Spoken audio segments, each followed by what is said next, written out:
नमस्कार, आप सभी का स्वागत करता हूं अपने YouTube चैनल सुरेंद्र सिंह बोरा में। साथियों, इस वक्त सबसे बड़ी खबर जो है कि हिमाचल प्रदेश से बीएड प्रशिक्षित अभ्यर्थियों के लिए आ रही है कि हिमाचल प्रदेश में जो बीएड ब्रिज कोर्स याचिका चल रही थी उसमें कल 4 तारीख को भी सुनवाई हुई थी, लेकिन वहां पर माननीय जस्टिस की तरफ से 2 क्वेश्चन अराइज किए गए थे ब्रिज कोर्स प्रशिक्षण को लेकर के।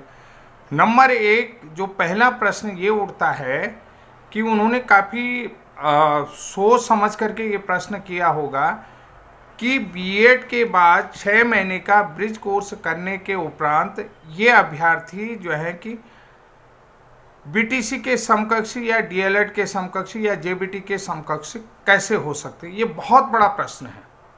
इस प्रश्न को लेकर के माननीय एडवोकेट का भी मेरे पास कॉल आया था और हमारी जो पिटिशनर हैं रूपाली शर्मा जी, उनका भी कॉल आया था कि सर एक बड़ा क्वेश्चन अराइज हो गया है कि हम इसको किस तर्क के आधार पर जो है कि इसको रखें कि ये जो है जो बीएड के साथ 6 महीने का ब्रिज कोर्स एनसीटी की तरफ से कराया गया है एमएचआरडी के दिशा निर्देशन में, तो हम ये प्रशिक्षित अभ्यर्थियों को जेबीटी के समकक्ष कैसे मान सकते हैं, जेबीटी टेट के समकक्ष कैसे मान सकते हैं। ये बहुत बड़ा क्वेश्चन यहाँ पर आ गया। तो पूरी जो है कि कल जो है कि माननीय हिमाचल हाई कोर्ट में एडवोकेट के पास भी ये प्रश्न उठ गया, तो कल एडवोकेट ने कहा कि इस सुनवाई को कल हम कंटिन्यू करते हैं। तो आज 5 नवंबर को भी ये सुनवाई कंटिन्यू हो रही है। और सबसे बड़ा दूसरा क्वेश्चन ये उठा कि भाई जो जेबीटी बैच वाइज यहाँ पर भर्ती होती है, हिमाचल प्रदेश में जेबीटी बैच वाइज भर्ती होती है, अगर हम इसको आपको जेबीटी बैच वाइज के तरीके से रखते हैं तो यहाँ पर आप तो 2019 के माने जाएंगे। जेबीटी बैच वाइज के हिसाब से रखें तो आप जो है कि 2019 के माने जाएंगे। तो ऐसे में जो है कि जो लोग जो आपका बीएड क्वालिफिकेशन ईयर है, यानी कि कोई लोग 2004 का है, कोई 2006 का है, कोई 2002 का है, तो ये जो है कि आपका बीएड जो है कि जुड़ेगा नहीं। तो ऐसे में जो है कि हमारा जो बीएड प्रशिक्षित अभ्यर्थी हैं तो हमारा लॉस होगा, क्योंकि अभी जो जेबीटी बैच चल रहा है वो 2013 का चल रहा है। हम यानी कि 2013 के बाद 6 साल पीछे है। वो हमारा जो अगर नंबर होता है, हमें जो है कि कंसीडर भी करते हैं कि जेबीटी के समकक्ष, तो हम लोग जो है कि 6 साल पीछे होते हैं। तो कोर्ट में ये भी सवाल अराइज हुआ।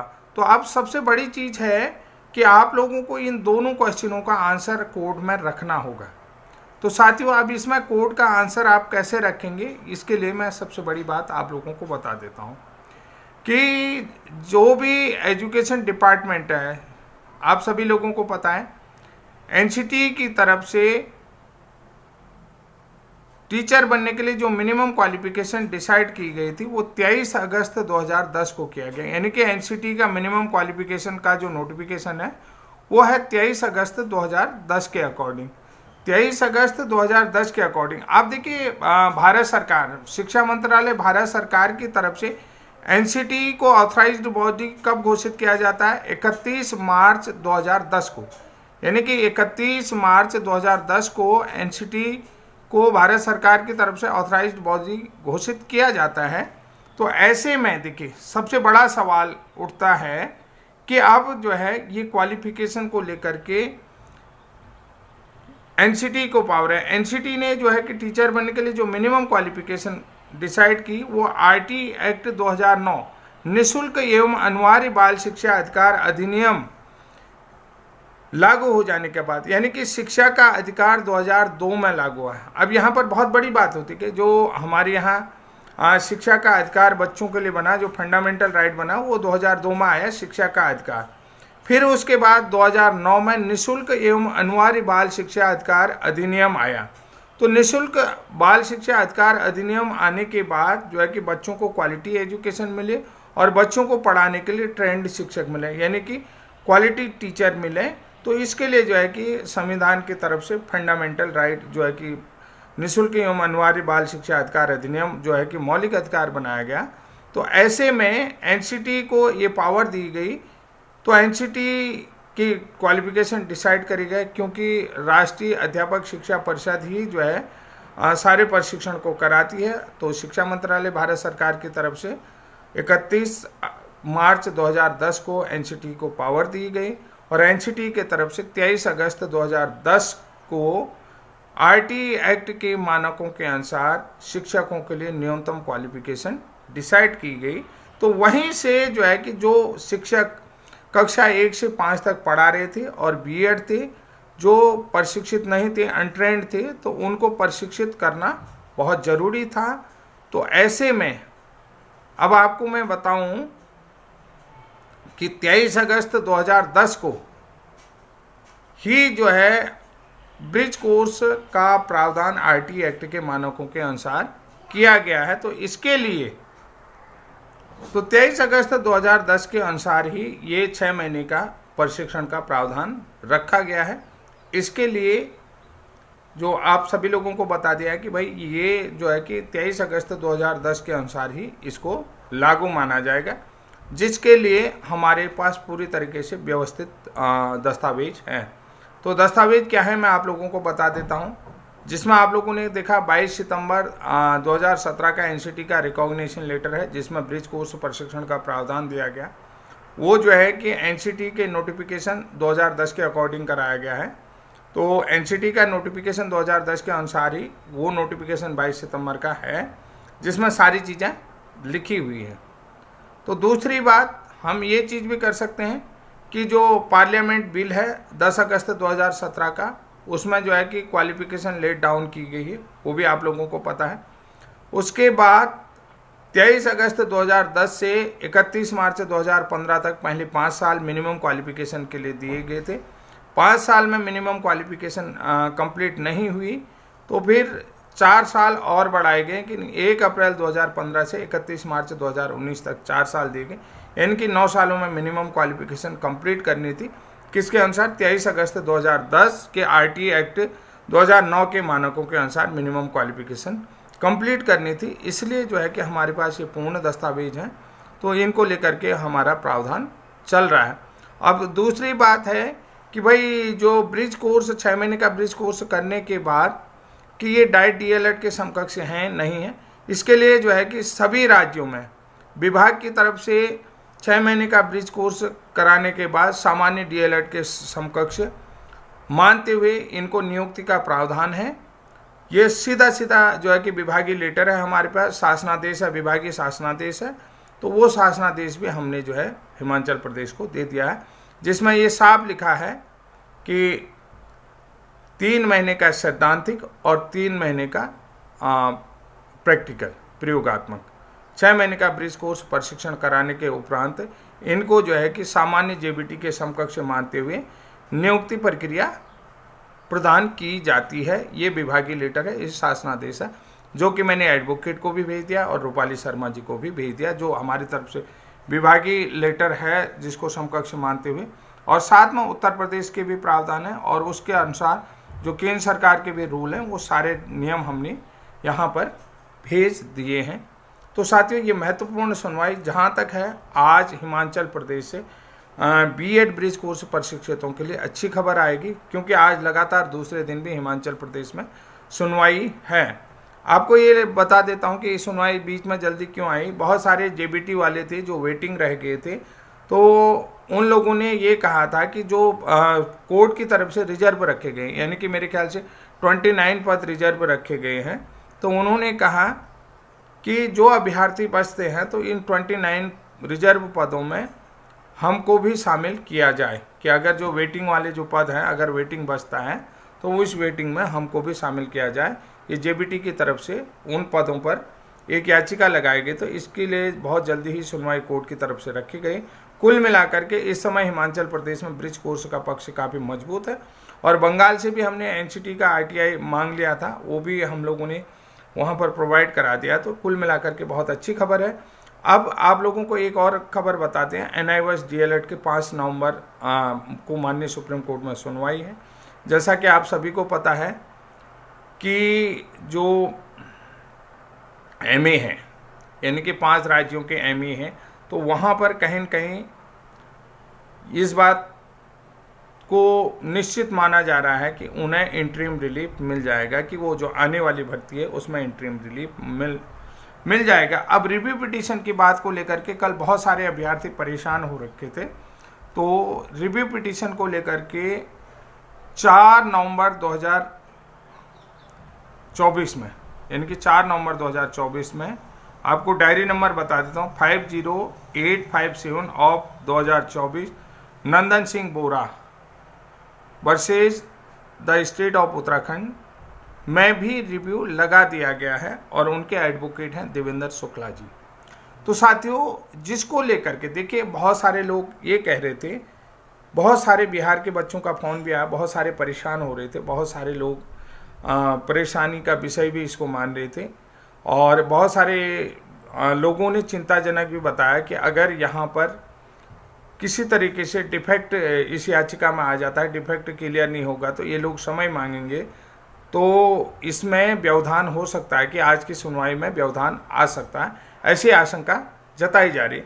लेकिन कुछ लोगों से मेरी बात हुई जो इस केस से जुड़े हुए हैं, जैसे हमारे विश्वनाथ जी हैं, विश्वनाथ जी से भी हमारी बात हुई। विश्वनाथ जी ने भी कहा एक तरीके से चिंता का विषय तो है, लेकिन नंदन सिंह बोरा जी आए, ठीक आए, कि उनको थोड़ा पहले आ जाना चाहिए, हमें इन्फॉर्म कर देना चाहिए। तो ऐसे में विश्वनाथ जी का भी कहना है कि मैं एकदम से कि हम लोग अपील कर रहे थे कि आप लोग अभी कोई केस ना डालें, तो आप लोगों ने केस डाल दिया, कि जो चिंताजनक है और जो गलत भी मुझे लग रहा है कि कहीं अगर यहाँ पर वैसे तो कोई फ़र्क नहीं पड़ेगा, फिर भी डिफेक्टिव होगा तो बहुत लाखों लोगों की उम्मीदें मुझसे जुड़ी हैं। तो ऐसे में मैं बच्चों को क्या जवाब दूंगा, मैं अपने साथियों को क्या जवाब दूंगा, ये भी उनकी तरफ से बात हुई। तो इस तरीके से बात करी, तो लेकिन उन्होंने कहा कि देखिए हम डटकर मुकाबला कर रहे हैं, हम ऐसा कोई ऑब्स्टिकल आ भी जाते हैं तो चिंताजनक नहीं है, उसका भी हम सामना करेंगे। ठीक है, रिव्यू में आए, थोड़ा पहले आ जाते तो अच्छी बात है। तो ये बड़ी चिंता उन्होंने, विश्वनाथ जी ने भी जताई और बच्चों के भविष्य को लेकर। लेकिन मैं ये कहता हूँ कि साथियों, आप लोगों को चिंता करने की ज़रूरत नहीं है। मैं आप लोगों को पहले सभी लोगों का पॉइंट क्लियर कर, फिर मेरा पप्पू सर से भी बात हुई। पप्पू सर से बोरा जी को फ़ोन लगाया तो बोरा जी व्यस्त थे तो उनसे बात नहीं हो पाई।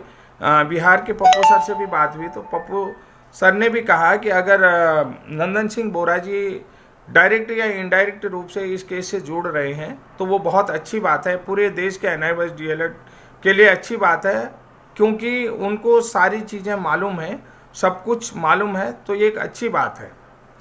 तो उसके बाद देखिए मनोज सिंह ऑफिशियल चैनल के माध्यम से बहुत सारे साथियों की ऑनलाइन मीटिंग चल रही थी और जो है कि लाइव चल रहा था, तो वहाँ पर भी मैंने देखा तो आदर्श कुमार जी ने भी कहा था कि ये चिंताजनक कोई बात नहीं है।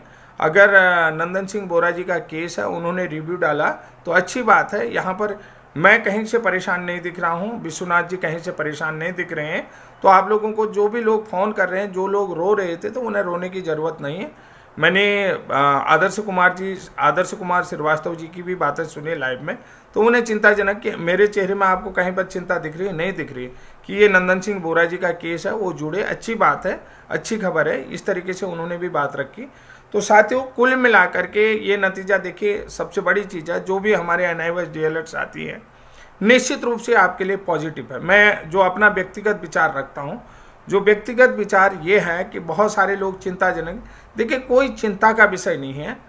देखिए सबसे बड़ी चीज़ है कि मैं अगर आप लोगों को किसी की अनायास तारीफ भी नहीं करता हूँ और किसी के अनायास जो है कि बुराई भी मैं नहीं करता हूँ।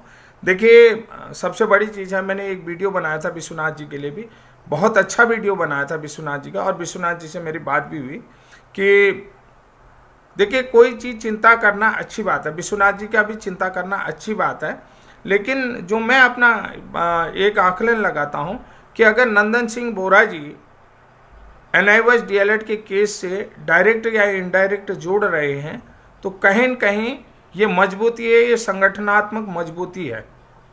मैं इस बात को ऐसे लेता हूँ कि ये मेरा पर्सनल व्यू है, आप इसको नाराज़ ना हो, कि ये कहीं न कहीं संगठनात्मक मजबूती है, कि संगठनात्मक मजबूती है, और इससे जो है कि संगठन को मजबूती मिलेंगी। जहाँ पर अभी तक एक ही रिव्यू चल रहा था, अब 2 रिव्यू हो रहे हैं, तो कुल मिलाकर के एक आपके लिए अच्छी खबर है कि देखिए रिव्यू में कहीं भी ऐसा कुछ नहीं होगा, क्योंकि जो सुप्रीम कोर्ट का जजमेंट था 11 नवंबर 2023 का, उसी में रिव्यू शाह जी का भी है, विश्वनाथ जी का भी है, और उसी में रिव्यू नंदन सिंह बोरा जी का भी है।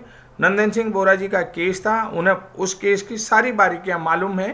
तो इसको अगर आप पॉजिटिव लेते हैं, देखिए अगर पॉजिटिव लेते हैं तो नंदन सिंह बोरा जी डायरेक्ट या इनडायरेक्ट तरीके से आपके केस के साथ जुड़े हुए, तो ये एक संगठनात्मक मजबूती है, संगठन की मजबूती है। इसको ऐसे ना लें कि कहीं दुख होगा, क्या होगा, चिंताजनक है, तो ये संगठनात्मक मजबूती है। यहाँ पर एक चीज़ मैं ये चीज़ कहता हूँ कि जो उनके EOR हैं, उन्होंने भी कुछ न कुछ चीज़ें उनको बताई होंगी। ऐसा नहीं है कि बिना EOR की सहमति से वो नहीं कोई केस में घुसे होंगे। तो आप इस तरीके से निराश न हो, चिंताजनक बात नहीं है, अच्छी बात है, संगठनात्मक मजबूती है। और संगठनात्मक मजबूती के लिए कोई आपके साथ जुड़ रहा है तो उसका वेलकम करना चाहिए, उसका धन्यवाद करना चाहिए, ये अच्छी बात है। और साथ में मैं एक चीज़ ये भी कहता हूँ कि विश्वनाथ जी जिस मुहिम के साथ आगे बढ़ रहे हैं वो काबिल तारीफ हैं। उनकी कहीं पर भी मैं नहीं चाहता हूँ कि आप लोग कहीं भी चिंता करें, क्योंकि विश्वनाथ जी भी अब एक्सपर्ट हो चुके हैं, बहुत अच्छे विशेषज्ञ हैं और बड़े मेहनत कर रहे हैं, मेहनत से आगे बढ़ रहे हैं। क्योंकि जो भी चीज़ें, कुछ चीज़ें होती हैं, देखिए भविष्य की चिंता अगर आप नहीं सोचेंगे, भविष्य की चिंता को लेकर, अगर मैं एक चीज़ यहाँ पर वीडियो के माध्यम से ये भी कहता हूँ कि देखिए 28 नवंबर 2023 को माननीय सुप्रीम कोर्ट ने ये NIOS DLED को अवैध मान दिया था, लेकिन यहाँ पर सभी के लिए चिंता का बात हो गया था, चिंता की विषय हो गया। लेकिन विश्वनाथ जी ने उसको सकारात्मक तरीके से सोचा, सकारात्मक तरीके से कितनी मेहनत से वो केस बनाया होगा, आप लोग समझ रहे हैं ना, कितने मेहनत से बनाया होगा। तो अब अगर उस सब्जेक्ट में वो चिंता नहीं करते तो आज आपको ये पॉजिटिव नहीं दिखता। वो जो चिंताजनक विषय थी वो बात उनको अंदर तक नहीं हिलाती तो विश्वनाथ जी भी रिव्यू में नहीं जाते। विश्वनाथ जी ने अंदर तक उनको झकझोर दिया होगा, उनको हिलाया होगा, उन्होंने सोचा होगा कि यार सही होने के बाद भी हम लोग हार गए, तो ये बड़ी चिंताजनक है। उन्होंने बड़ी मेहनत की, बड़ा मेहनत के साथ उस केस को बढ़ाया है। ठीक है, अगर बोरा जी इस केस में आ गए हैं तो ये आपकी संगठनात्मक मजबूती है, क्योंकि यहाँ पर चिंता की कोई भी बात नहीं है। आदर्श कुमार जी का भी मैंने आदर्श कुमार जी की भी लाइव में बात सुनी, मनोज कुमार ऑफिशियल जो मनोज सिंह ऑफिशियल था उसमें थे, और विश्वनाथ जी की भी बात सुनी, सभी आदर्श कुमार जी की भी बातें सुनी कि ये ठीक है, उन्होंने जो भी अपना पक्ष रखा, क्योंकि आपकी जो टीम है ना वो काफ़ी एक्सपर्टों की टीम है और एक्सपर्ट कमेटी आपके लिए काम कर रही है। तो जितने भी अन्य साथी हैं, जितने भी उनके पिटिशनर साथी हैं, जितने भी NIOS DLED प्रशिक्षित साथी हैं, उनको चिंता की कोई बात नहीं है, चिंताजनक कोई भी ऐसी बात नहीं है। आप जो भी आपके टीम लीडर हैं उनके सहयोग से जुड़े रहें। और आपकी कमेटी, देखिए मैं आपके हर लाइव देखता हूँ, हर चीज़ को देखता हूँ, आपके एडवोकेट की भी बात सुनता हूँ, तो यहाँ पर चिंताजनक कोई भी बात नहीं है, क्योंकि आपके एडवोकेट ने आपको सारी चीज़ें बता दी होंगी, क्या हो सकता है क्या नहीं हो सकता है। लेकिन आप संगठनात्मक मजबूती के लिए कार्य करें, संगठन में रहेंगे तो मजबूती के साथ और केस को फाइट करेंगे। हो सकता है आज ही 5 नवंबर को ही आपके लिए पॉजिटिव खबर आ जाए, हो सकता है एक सुनवाई कंटिन्यू चले। इसलिए जो है कि अपने साथी को मजबूत रखें, अपने साथियों का हौसला बढ़ाएं कि देखिए परिणाम, अगर हम किसी खेल का हिस्सा होते हैं, किसी खेल को खेलते हैं, तो उसका परिणाम हार या जीत होता है, ये चीज़ आप सभी लोगों को पता है। तो आप हौसले के साथ और कॉन्फिडेंट के साथ लड़ाई लड़ेंगे, क्योंकि जस्टिस गवई भी इस चीज़ को लेकर के स्पष्ट कर चुके हैं कि NIOS DLED के साथ अन्याय हुआ है। तो क्योंकि ये इन सर्विस के लिए कोर्स था ही था, तो अब इन सर्विस के लिए कोर्स था ही, तो निश्चित रूप से आप लोग इन सर्विस थे, आपको चिंता करने की बात है नहीं। इन सर्विस रहते हुए आप लोगों को ये ट्रेनिंग कराई गई, तो निश्चित रूप से आज आपके लिए 5 नवंबर को सकारात्मक परिणाम आने वाले हैं। तो साथियों, आज के लिए महत्वपूर्ण वीडियो है, आज के लिए इतना ही। तब तक के लिए जय हिंद, जय उत्तराखंड, और विश्वनाथ जी को बहुत बहुत बधाई, हमारी तरफ से शुभकामनाएं। Thank you.